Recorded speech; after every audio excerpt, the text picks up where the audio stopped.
nay mình đi đâu đây bạn ơi?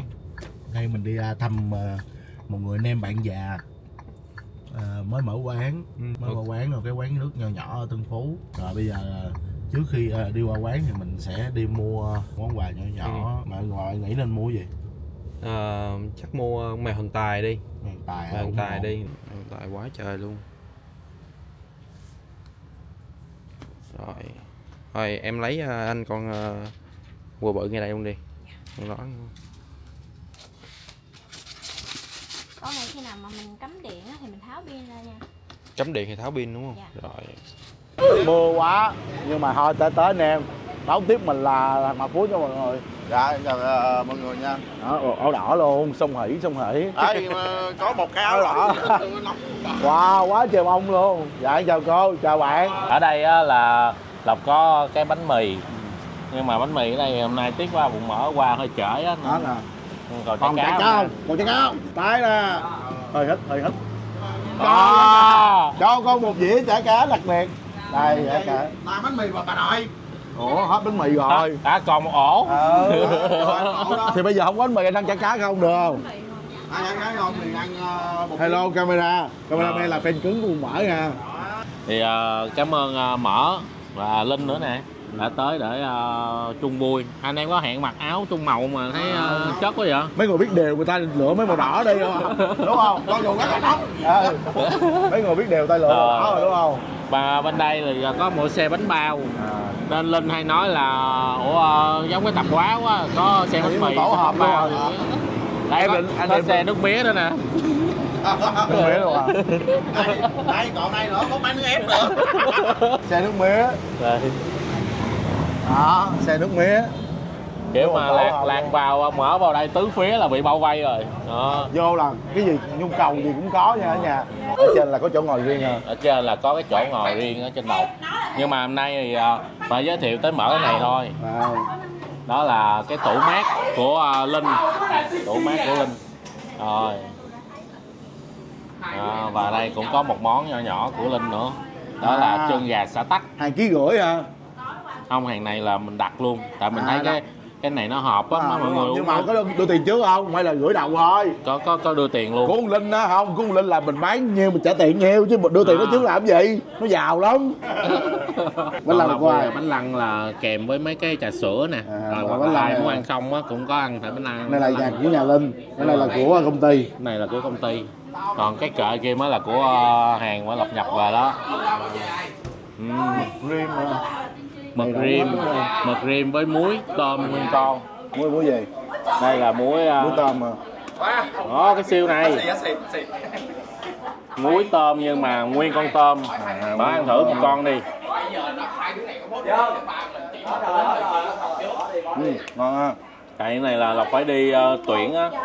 Cái cơ sở muối này thì nó vừa có cái món này đặc sản, mà cái thứ hai là mình dắt thêm miếng tắc nữa, mình chấm với xoài, chấm với những cái đồ chua này kia cũng ngon. Rất là ngon nha mọi người. Nó không có bị quá mặn.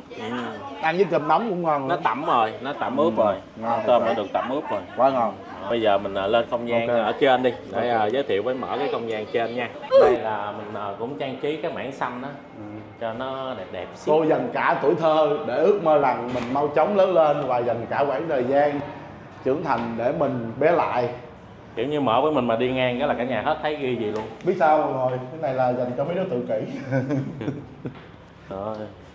Rồi, nói chung là một chiếc quán nhỏ nhỏ. Mà hôm nay hơi mưa mọi người. Hôm nay hơi mưa nên Lộc mới dẹp mấy cái này vô. Đang dọn dẹp. Nói chung là vợ chồng son nên mở chiếc quán nó cũng còn mới, mọi người có thể dẹp thì ra qua 199 Lê Trọng Tấn, quận Tân Phú, phường Sơn Kỳ, quận Tân Phú. ủng hộ lúc nào cũng có bỏ sữa ở đây không? Lúc nào thì không đi quay, đi quay á thì có đúng không? Ở đây. Rồi Nhưng mà bây giờ là mình sẽ mời Mở nè, mời Linh này kia vào đây mình quay tại nhà. Đúng rồi. Thấy đẹp không? Đó, tự vẽ đó. Đây là ở Sư Lộc nè, đây là bé Phụng nè mọi người. Quán Phọc là sao? Tên Phọc là sao? Giải thích cho mọi người. Phọc là sẽ kết hợp giữa tên của hai vợ chồng. Phờ là Phụng, còn ô cờ là hai chữ cuối của mình. Đúng rồi, hai vợ chồng là phải Phọc. Nó có ý nghĩa hết, nó phải Phọc nha, chứ không phải là Phọc nha. Ăn ké luôn, đói bụng quá là. Đây quay đây của ai? Heo quay là của Linh mới quay á. Không mở ăn ké nha. Trời ơi. Quất luôn. Đây là gì đây, nguyên cái má nè. Ăn ké của thằng Mập Food cho mọi người, chưa giờ nó mời tôi được gì á. Nói chứ ăn vậy thì mình ăn chung. Ngon ngon. Ngon. Rồi, bạn, mời bạn. Ngon mà ngon nha. Nãy cái có một cái mà mình chưa giới thiệu. Đó là mở lên đây á, mình sẽ đi qua những cái khúc cua á. Mà sắp tới là sẽ có thể là trang trí vẽ những cái bức tranh nhỏ nhỏ ở những khúc cua đó. Nói chung là đủ món ăn chơi.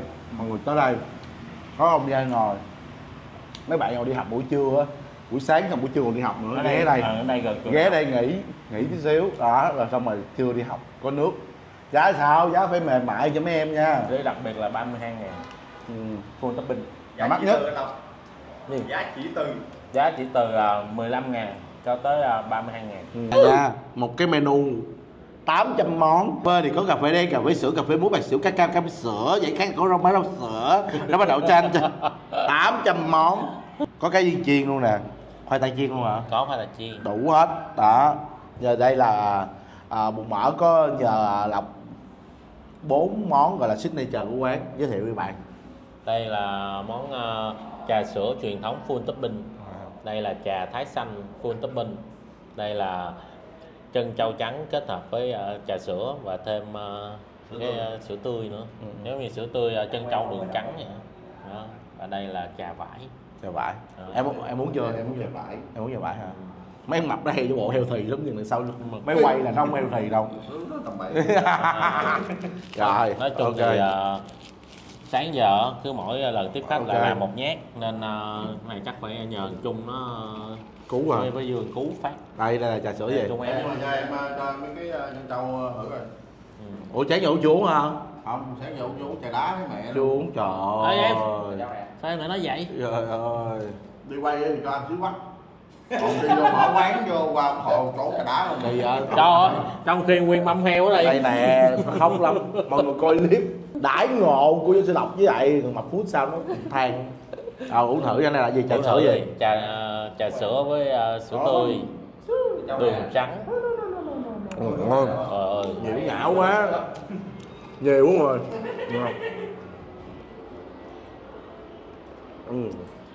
Chân dấu trắng á, trắng bốc bốc hả? Ngon. Mà nó bị ngọt quá không hả?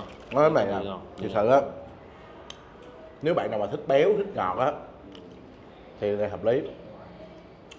Nhưng mà nó thiếu trà.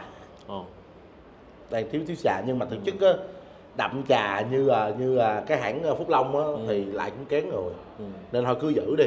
Rồi thí dụ ai muốn uống đậm trà thì mình pha thêm miếng trà. Không, chắc một phần đó là bên mở có thêm sữa tươi á.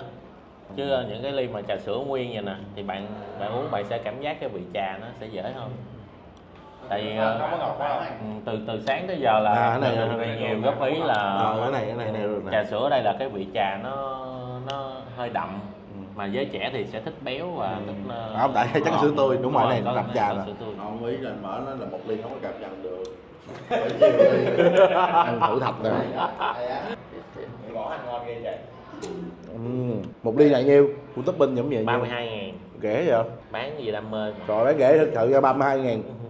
Ở ngay trung tâm quận Tân Phú.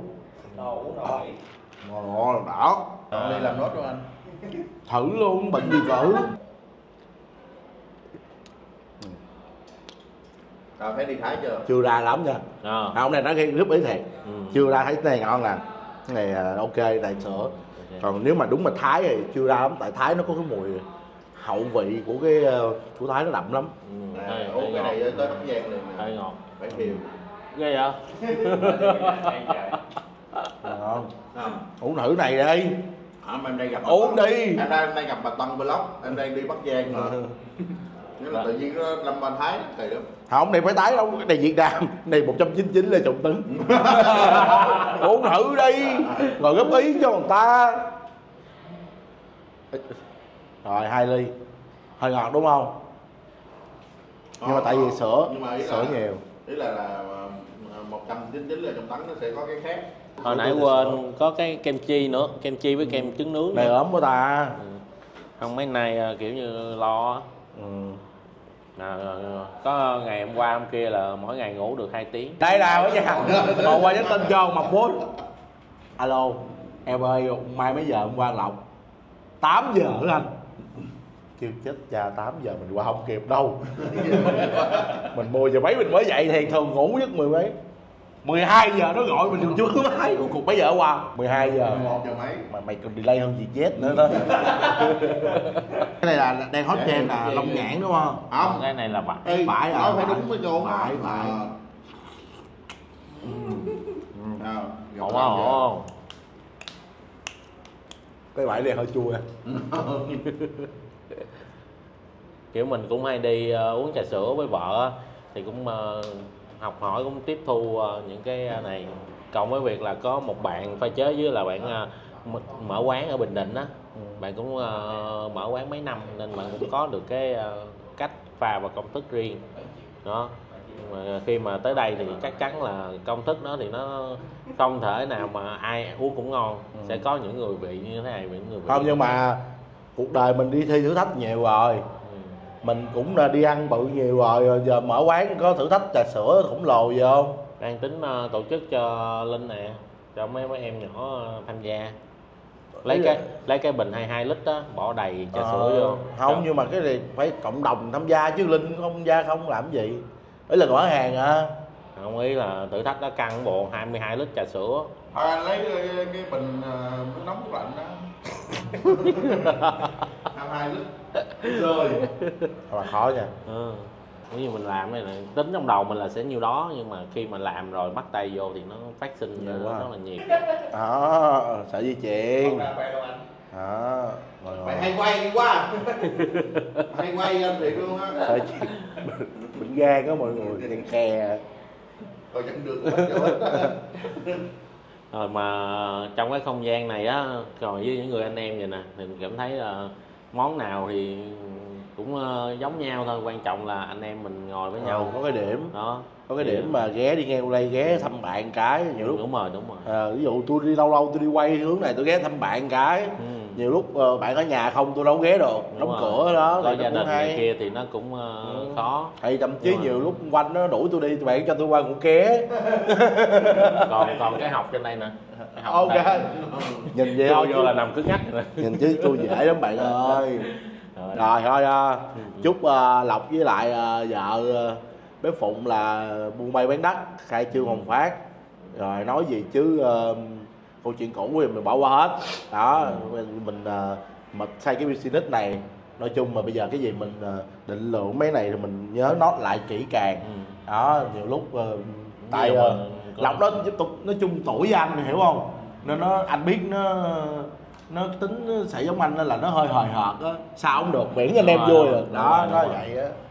Nhưng mà mình ngồi ở đây nha thì trong đầu mình vẫn còn những cảm giác là cái buổi mà ngồi ở ô tô kê á, vẫn kiểu như là anh em mình mới đó mà đã mỗi người có những cái dự định riêng rồi, thì mong là sắp tới á, Linh sẽ có cái dự định của mình thì Bụng Mỡ cũng sẽ qua và làm một clip hấp dẫn. Đó, không mời Bụng Mỡ vậy thôi. Bây giờ anh phân công cho thằng cameraman là Du Đu Qua. Mày chỉ cần nói ngày giờ cho anh nhắn tin cho anh rồi hiểu không? Anh gửi một món quà đặc biệt tới. Tại vì không, anh đi ngày thăm lắm. Mà nếu mà mời á thì qua tặng quà đàng hoàng ok. Không mời anh tặng dàn nhạc giao hưởng kèn tay. Đó thì anh em gặp nhau mỗi lần gặp là mỗi lần mà kiểu như sẽ có những câu chuyện mới cũng như là những cái dự định mới, thì hy vọng là Bụng Mỡ với Linh cũng sẽ có những cái kinh nghiệm á, chia sẻ với mình trong cái quá trình mà mình làm cái này. Thì riêng Linh thì anh chỉ giống cái giò heo. má tay tính tay nhỏ tay nói nhiều á, bây giờ tay bự lắm. Không, anh riêng anh và anh chúc mà anh với mày giảm cân rồi. Thì làm giảm em hứa cộng đồng mạng làm giảm 50 kg. Không, anh nói thiệt chỉ có giảm thì mới sống được, quay YouTube tiếp thôi. Không giảm là đi, tao nói thiệt. Anh em mình bây giờ là hơi mỡ cũng như mỡ. Thiệt, chỉ có chúc thằng Linh giảm cân thôi. chứ không chúc gì hết. Phút ok, bây giờ thì bye bye ở nhà. Bye bye. Ủa nhanh vậy, kết lẹ vậy. Vậy thôi. Bye cả nhà.